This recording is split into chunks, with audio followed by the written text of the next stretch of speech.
Good afternoon. I'm Brent Roussin, Manitoba's Chief Provincial Public Health Officer. I'm joined by Lanette Siragusa, Chief Nursing Officer for Shared Health.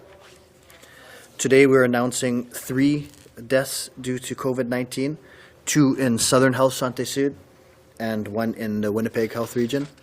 I'd like to extend my condolences to their family, to their friends, to their loved ones, to their caregivers. Our current 5-day COVID-19 test positivity rate is 7.9% provincially, 4.2% in Winnipeg. 89 new cases of the virus have been identified as of 9:30 a.m. this morning, taking our total to 29,651. In partnership with the Chief and Council from Pangasi First Nation, provincial public health officials continue to see a trend of concerning case numbers and are working with the community and other partners to address the situation. The community will remain at critical red on the provincial pandemic response system, and we've increased the restrictions for that community in partnership with the Chief and Council. Chief and Council have directed that public gatherings are not permitted and community residents are required to stay at home. People should not leave their residence to seek testing, should only leave their residence to seek testing or medical care, or could send one person from each household for essential supplies. People who work in essential services are able to leave their residence for work. Non-medical masks must be worn outside of the home. So it remains critical that we continue to follow the orders currently in place and those fundamentals as well to continue to decrease the transmission of this virus. When we announced the modest loosening of restrictions 2 weeks ago, we did not remove the essential items list from the Northern Health Region. In the last 2 weeks, we have seen a significant amount of travel from the Northern Health Region to obtain non-essential goods. So a lot of travel from northern communities into the Winnipeg especially. So we definitely do not want to see that interprovincial travel, again, certainly not for non-essential items. And so in an attempt to reduce that, we are going to eliminate the essential items list as well in the Northern Health Region. So in that capacity, all retail stores can remain open. They will not have to follow just a non-essentials list. We'll be able to sell, won't be limited by that non-essentials list. The 25% capacity with a maximum of 250 will remain. The other services, the other loosening that we've done in the South will still remain in place. So we have no personal services that will be opening, including the hair salons. We're still not allowing any social gatherings within households. This will go into effect at 11:59 tonight and will be in effect until February 12, at the same time as how our other orders are. We're going to continue to follow the fundamentals. Really important to stay home sick. We mentioned here many times people with mild illness still going to work or to childcare with mild symptoms, thinking that it couldn't be COVID, and it certainly can be. We certainly see a proportion of individuals with very mild symptoms. So if you have any symptoms at all, please stay home. Please get tested as soon as possible. It's the best way that we can limit the transmission of this virus. That should still be in place, that if somebody is symptomatic in a household and waiting test results, everyone should be self-isolating pending those results. We have to continue to focus on these fundamentals to protect ourselves, our loved ones, our community, as well as if we're really planning on moving forward with our continued cautious reopening plans. Reminder that text messages are being used to support case and contact monitoring on a daily basis, in addition to phone calls from contact tracers and automated phone messages. Text messaging is for monitoring is being used in combination with support from members of the Manitoba government's contact tracing team throughout the isolation period. Responding to these text messages is needed. If you receive a text message but prefer a phone call instead, you must first respond to the text message and then can request further follow-up. Text messages are being provided as an additional service to augment the contact tracing team's overall capacity and provides other options for case and contacts to interact with public health officials. Starting today, individuals working in licensed child care centers, nursery schools, and family or group care child care homes within the city of Winnipeg, Hanover, and the Seine River school division boundaries are now able to access an appointment for COVID-19 testing at the FastPass site 1066 Nairn in Winnipeg. FastPass clients are able to access positive test results on the same day of receiving a test to enable faster contact tracing and earlier notifications. Eligible individuals can be tested if they are symptomatic or if they've been identified as a close contact or as a result of an exposure at a school childcare setting, or who have a symptomatic household member. Appointments for the pilot site are now open to eligible childcare providers and can be made online. Finally, we're always looking at ways to improve our reporting and accuracy in the data that we provide to you on that daily basis. To ensure accurate data when reporting deaths, a reset is taking place later today.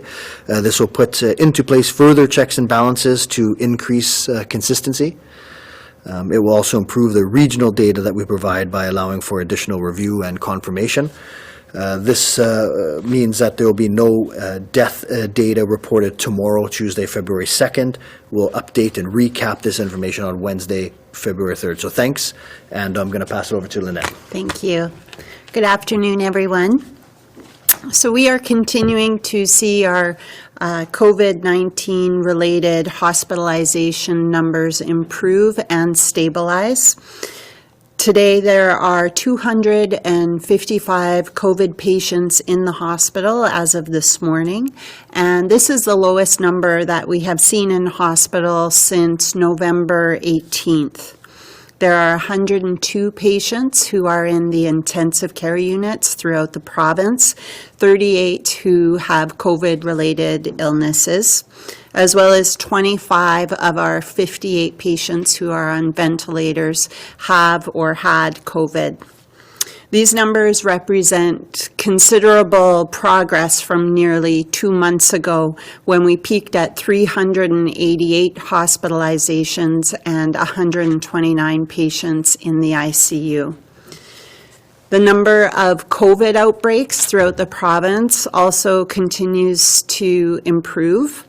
Within the hospital facilities, there are currently 5 outbreaks over 4 facilities, and that's across the province, totaling 13 active cases.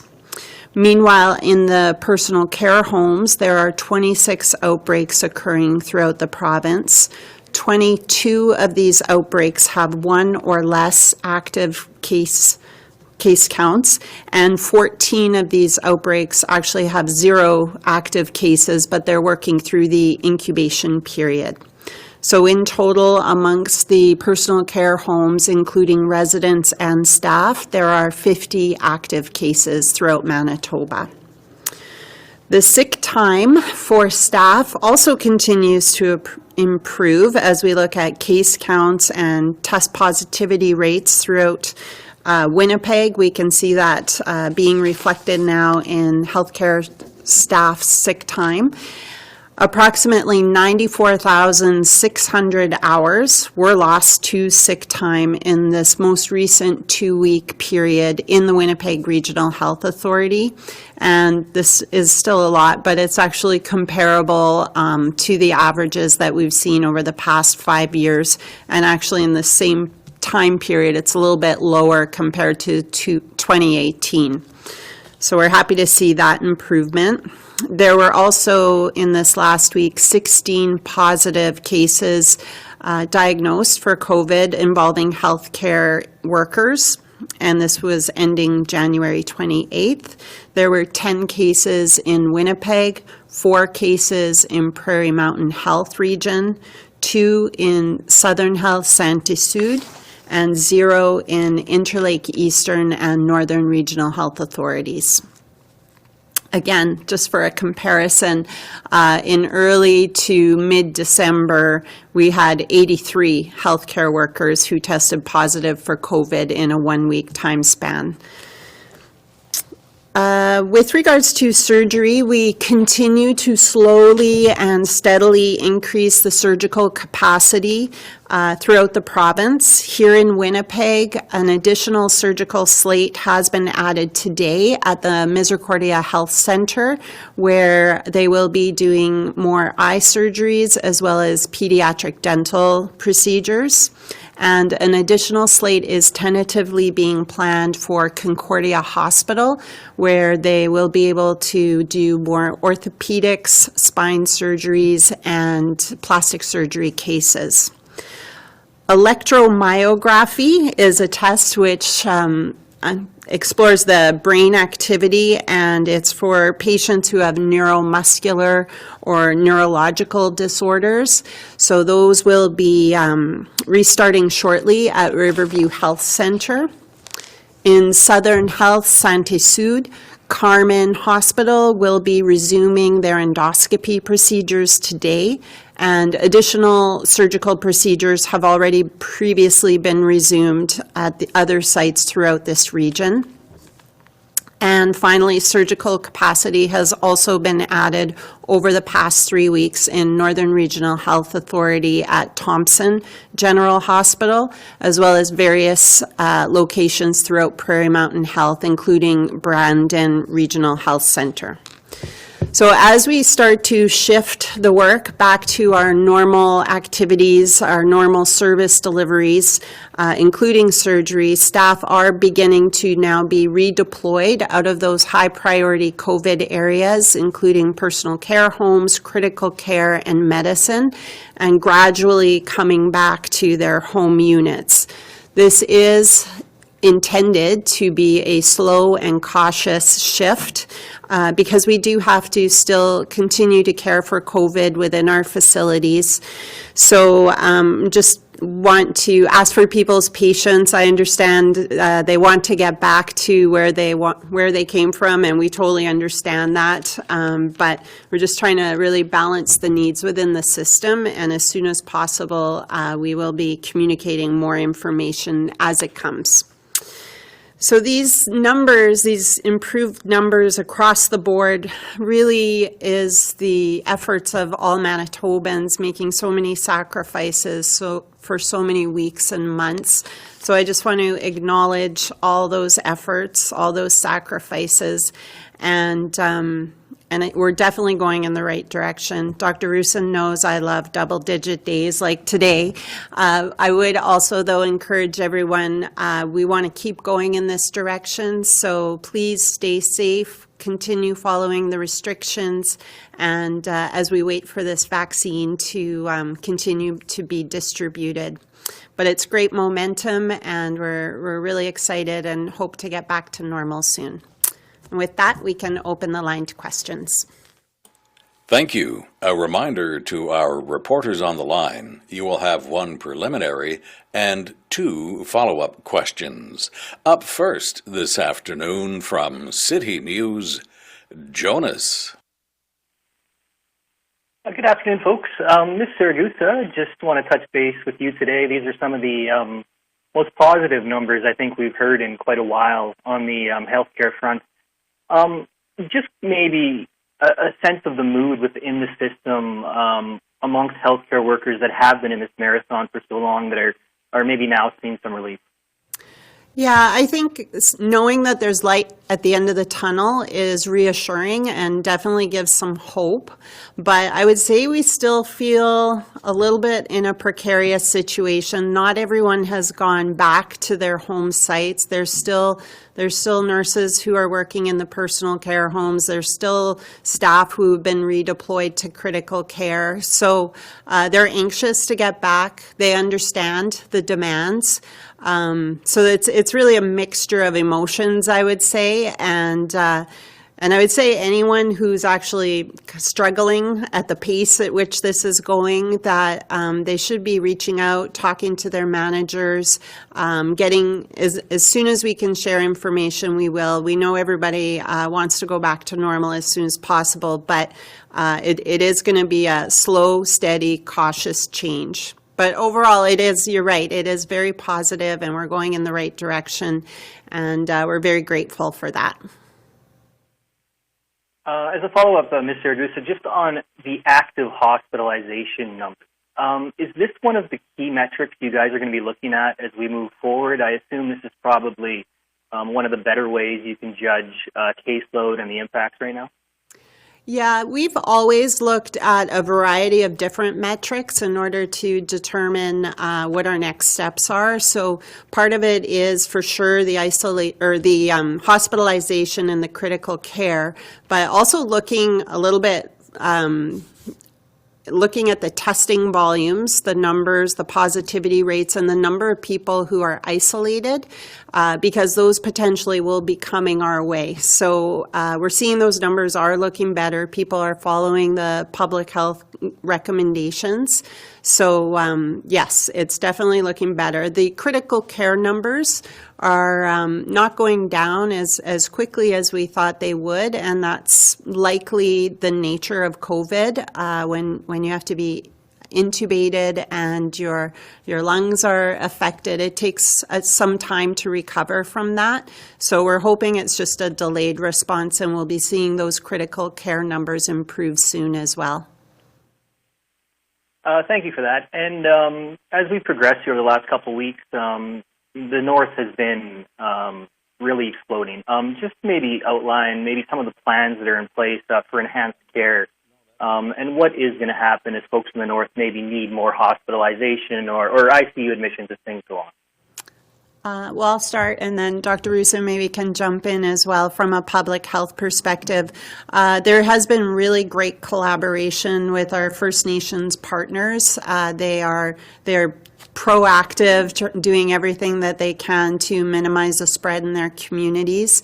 So we will continue to work with them, and I know that they have, when they need support, they reach out for support. Sometimes that support goes into the community, so we've had public health nurses from different regions go in and support. We have a rapid response team from Ongamazin, from the university, and there's lots of partners, a coalition that goes to support. So that happens in the community, but also we may be transporting people out for the isolation, especially those vulnerable chronic disease people, so that they're closer to acute care. So we will continue to meet the demand as it presents, and make sure that we provide a good service and keep the spread of COVID to a minimum. Is there anything else from a public health perspective? No, I think that's good. You know, public health certainly is on the ground with epidemiology support, as well as public health nurses helping with contact tracing. But you know, a lot of work being done at the community level to try to address the transmission. It's really been the work of many partners to get that done too. So I just want to commend everybody for that work. From CHVN, Taylor. Hi, good afternoon. In your opinion, how has the loosening of restrictions gone so far? You know, I think it's early as far as public health, numbers go. We're going to be watching that very closely this week and into next week for sure. We mentioned one of the unintended consequences of the loosening was keeping the non-essential list in the Northern Health Region, where we're seeing all these numbers. We saw that likely led to a lot of travel, which we certainly wanted to avoid. So we're making some changes of that coming into effect later. But overall, I think that the reports are that people are still sticking to the fundamentals. They're following the restrictions. I think it's been some challenging times, and you know, if we can continue the progress that we're seeing, then we're hoping to again further the loosening as we go forward. Yeah, along those lines, we are going to be now having our third weekend with the loosened restrictions. When in Manitoba will we hear about these restrictions being changed, or what could we even potentially expect? So again, it's a little early to talk about what these next orders are going to look like. As far as the timing, I think we're still going to look for that, nearing that week ahead of the orders that when they set to expire, to start again giving Manitobans notice of the types of things that we're looking at. And so right now I can't speculate on what those orders are going to look like. And today you announced about northern Manitoba, how there's going to be a little bit of changes when it comes to their restrictions. Right now, is the province looking at changing any other restrictions based on other health regions or districts? Not right now at this point. We have these orders now. They're a bit more aligned throughout the province, and the next set that we're looking at is likely to be February 12th. Thanks. From the Winnipeg Free Press, Danielle. Hi, good afternoon. Dr. Roussin, in the past 9 days or so, we've seen crowds and long lineups at retailers as well as at outdoor public places. Are you bracing for a spike in cases based on what you've seen since the restrictions were eased? Well, we've always been prepared, so we'll loosen these things. Well, we thought very cautiously. There have been these lines. They're outdoors. I think a lot of the reports are that there's distancing occurring. So we're watching this very closely, but anytime we loosen the restrictions, we prepare to see increasing cases. And so if that occurs, we'll certainly be ready to respond. Thanks. And what enforcement of public health orders has happened at Winnipeg malls to ensure capacity limits are being followed? And if you wouldn't mind, can you please explain the rules for wearing masks while waiting in line both inside and outside? Yeah, so as far as enforcement goes, there'll be an enforcement report, so I'll let the enforcement folks discuss the type of enforcement that's occurred. We have quite limited capacity at retail. That limited capacity also extends to the malls. Indoor public places people must wear masks at all times. In line outdoors, I also suggest that we have distancing and wear that mask. Remember that removing and putting on your mask is a potential time for that self-contamination. So if you're wearing a mask, we should just leave it on for whenever we can, and just remove it when we're not going to require it for quite some time. So both indoor and out, especially when you're around other people, I would highly recommend wearing your mask. Thanks. And on the subject of preparedness, what has changed since the fall so that public health can keep up with case investigations as people now have more contacts and more possible exposures?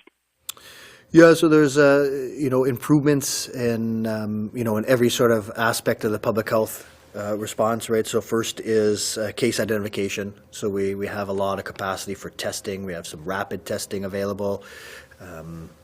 As far as isolation goes, we have increased alternate isolation accommodations, and we've also increased our ability to contact trace. So we're able to would be able to keep up with cases. Certainly, the numbers that we were seeing in October and November and December, we would be able to contact trace those in a timely manner.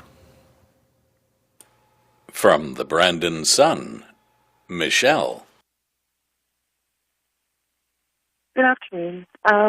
For transparency, these are readers' questions, as per usual. Is there an end game to all of this? What is our goal? How many COVID cases per day do we need to get down to? Do you think it would be helpful for people's mental health to get some sort of light at the end of the tunnel rather than daily reporting of COVID cases?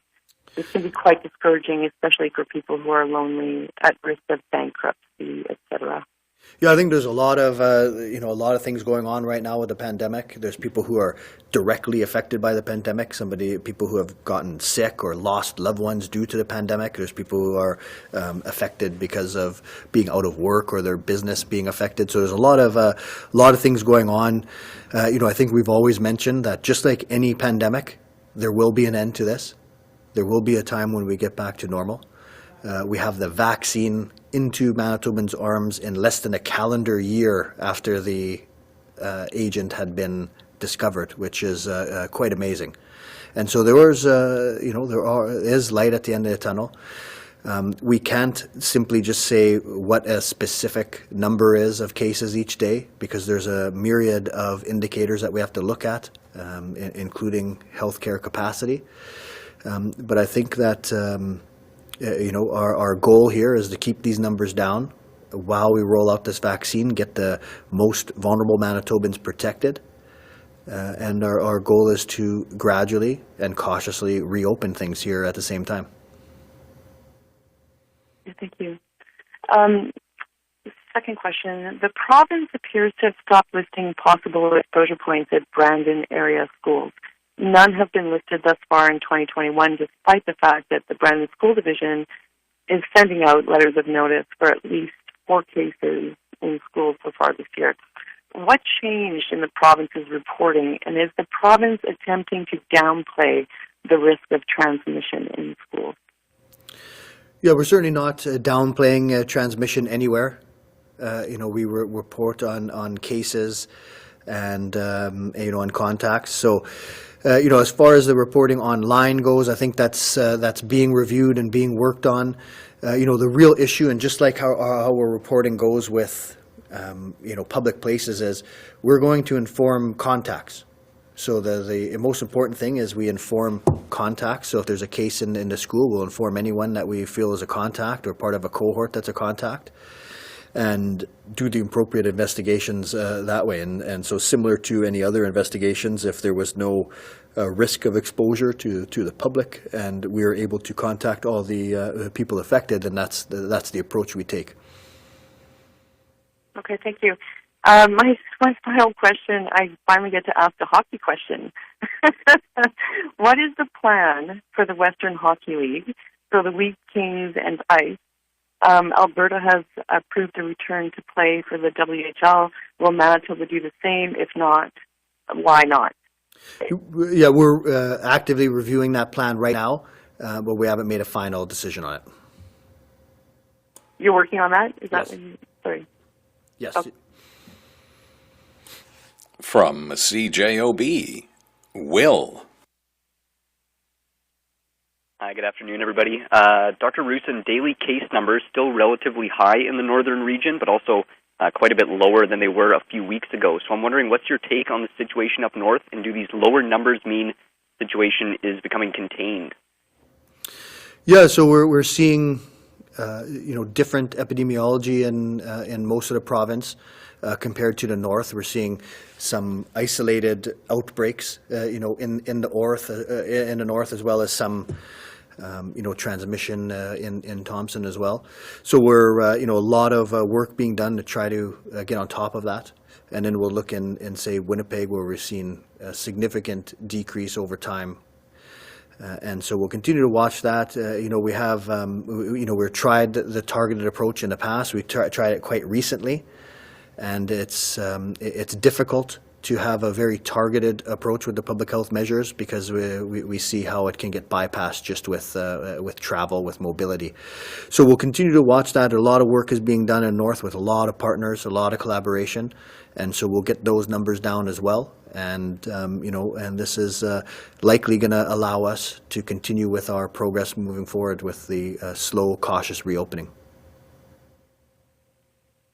Okay, thanks for that. Lately, we've been seeing daily COVID test numbers between roughly 1,500 to 2,000 sort of thing, but I recall seeing that number go much higher. So I'm wondering, why are we not maxing out our testing capacity, and are we anywhere close to some form of limited asymptomatic testing? So as far as testing capacity goes and testing, numbers, it's all on demand. So when you see those numbers of 50, that's how many people attended for testing. So if more people attended for testing, we would be able to report more. So we've always mentioned that even mild symptoms, stay home, get tested, even if you're not sure. We have much more capacity, so if you're not sure, go get tested. We have some targeted asymptomatic testing. And that's now for travelers. So returning travelers, whether you're symptomatic or not, we want you to be tested. That includes people who leave the province regularly. We're encouraging them to get tested when they return on arrival, and again at 7 to 10 days. So that would include the truck drivers again. So that's when we had very high demands on our testing capacity, we wanted to save that for, the most risky scenarios, and that's the symptomatic people. Now we do have some capacity there, so we have expanded the asymptomatic testing a bit. All right, thanks. Final question for Ms. Siragusa. Lanette, you mentioned the COVID hospitalizations improving, but over the last few weeks we've heard you say capacity still remains above pre-COVID levels. I'm curious to know the latest in terms of any hospital expansions currently underway, or are you doing anything else to ease the strain on the system? Yeah, the medicine admissions, people admitted to medicine units, really started moving into surgery beds. So it hasn't been an increase in overall space. It was more a repurposing of our existing space. So as surgery increased, more staff were available to move into that. So slowly, as these numbers start to come down, then that means we can increase the surgery and use the surgery beds for surgery patients as opposed to COVID patients. So that's happening now every day, every week. That's reevaluated, and we're shifting accordingly.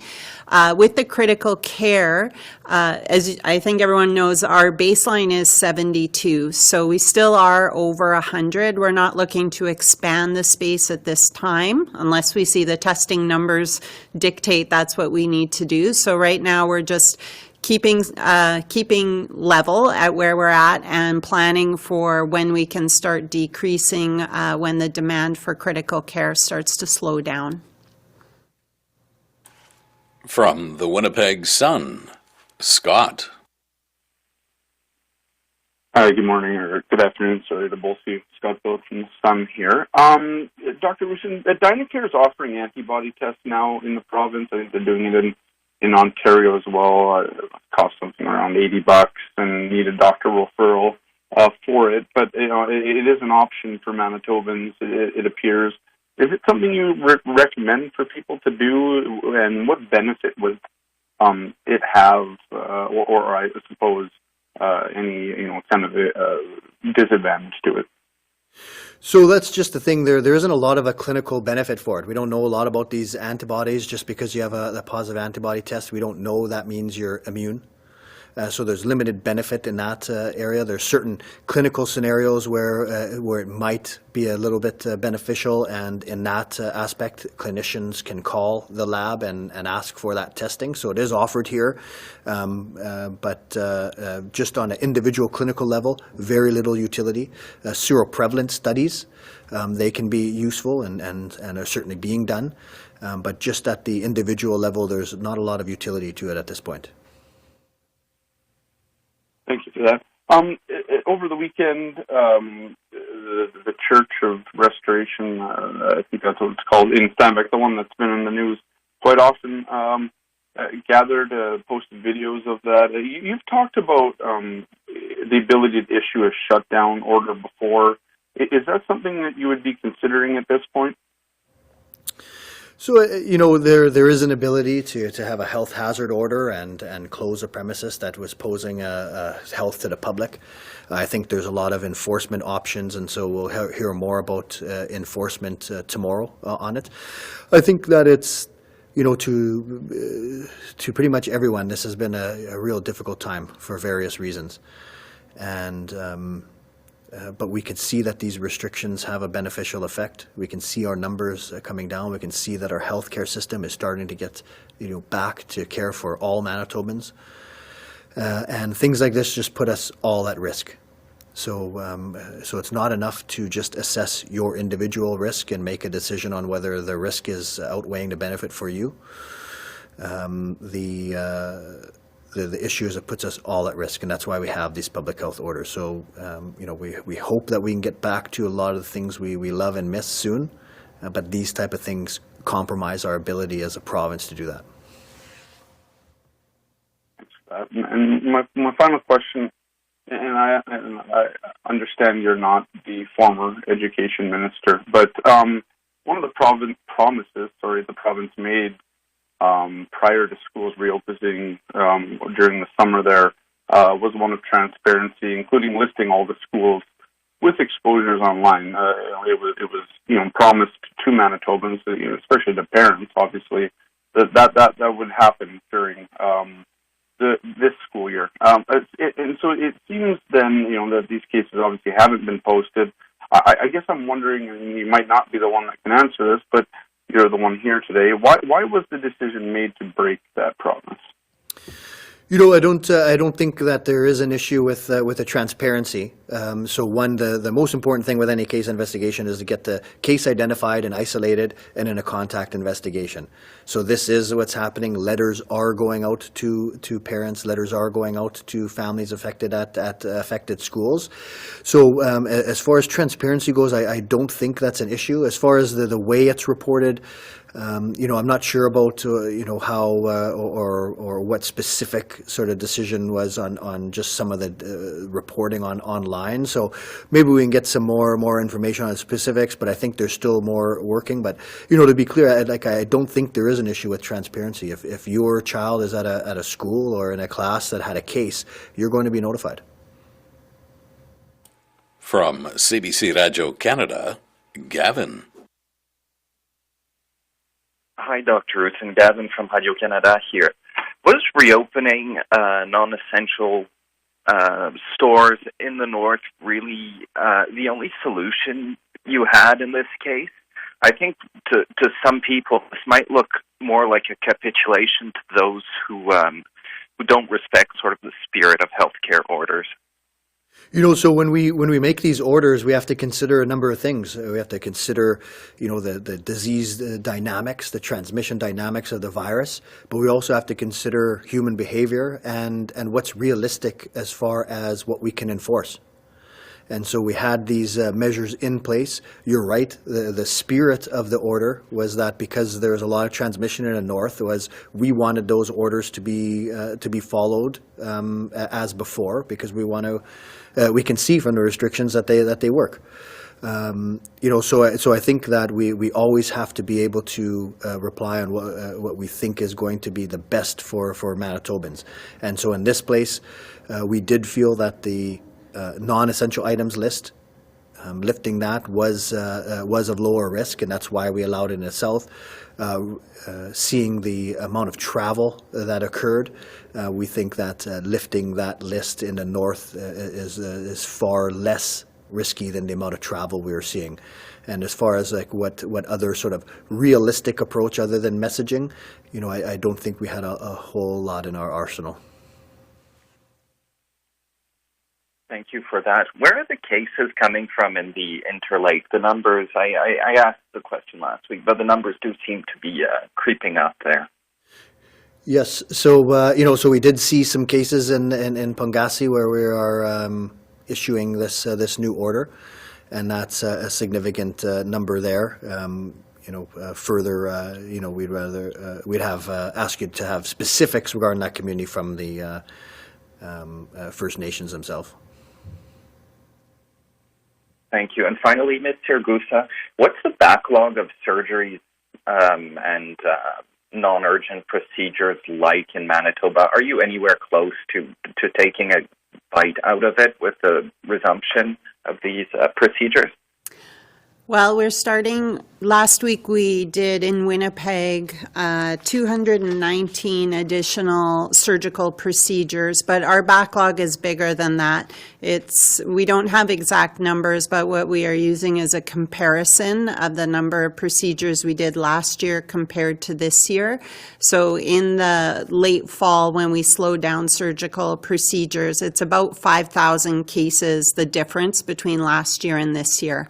So we are working through that data, looking at where the priority cases are and developing a strategy so that we can make sure we address that to the best of our abilities. From CBC Manitoba, Ian. Good afternoon. Dr. Roussin, in a morning radio interview today, you said there are plans to ramp up testing of the COVID variant. What kind of options are we looking at, and is there a percentage target for how many samples will soon be tested? Yeah, so we're really early on that. We do have some specific plans, but I don't want to comment on the specifics at this point while we're still working out the details. As far as the percentage, Through the national program, it's about 5% is what overall, and that's what we've been doing. And of course, that's been a targeted testing. We're looking at significantly increasing that and the ability to really test samples from all returning travelers and test samples from anywhere we're seeing high rates of transmission. So we'll have more details on that shortly. Thank you for that. Dr. Roussin, again, you've continually asked Manitobans to abide by the travel rules. The province says Manitobans who want to visit their cottages in northwestern Ontario do not have to self-isolate, but the Northwestern Health Unit has issued a notice asking people to self-isolate upon entry to Ontario for 2 weeks. These are conflicting messages. Are there discussions between the two governments, and should Manitobans not go to their cottages if Ontario doesn't want them to? So there hasn't been discussion, at least at the public health level, between provinces. We each will make our public health orders that we feel is best for our situation. As far as travelers, going to Northwest Ontario, our orders are specific that they should have that leave no trace, that they shouldn't really use any of the local amenities, should go to their cabin and back. And it's also listed in orders that if you do not follow the public health orders of that region, then you're no longer exempt. So we didn't want to, because of the local epidemiology there, the lower risk, we didn't want to severely disadvantage cottage owners, that they weren't able to go to these areas that we felt were low risk if you were going straight there and straight back. Okay. And finally, what are we seeing in the personal care homes that have already had the vaccine? Are we no longer seeing new infections?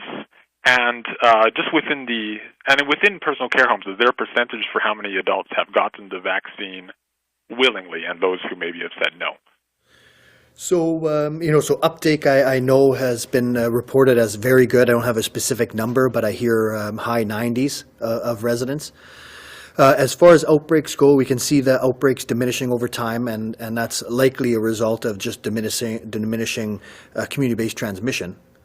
Remember, with that vaccine, the first dose, we're not going to see any limited benefit until 14 days after the first dose, and not the significant benefit until a week or so after the second dose. So we're still a ways away from having everyone fully protected. And remember that vaccine has limited effect if you were exposed before, just days before receiving the vaccine, if you were incubating it, or if you received it within days to a couple weeks after receiving it. So we may be a little ways away from seeing the significant benefit from that vaccine.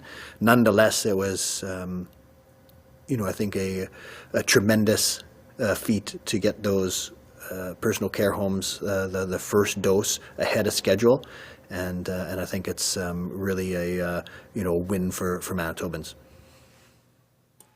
From the Canadian Press, Kelly. Hello. So just going off Ian's question, I want to confirm that there have been no variants found in Manitoba, right?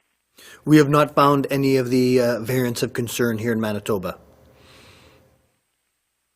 So you spoke about seeing different kinds of epidemiology around the province, but you also indicated that targeted restrictions didn't previously work. So going forward, we're not obviously out of the woods yet. Are you moving away from targeted approaches if we see spikes in numbers?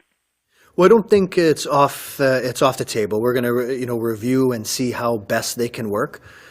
I think that we really did an incremental approach in the fall and saw that our numbers kept climbing. We're in a much better position here, and at least in this iteration, our targeted approach had some unintended consequences. So we'll continue to review things, review the epidemiology. We'll do what we feel is going to be best for the situation.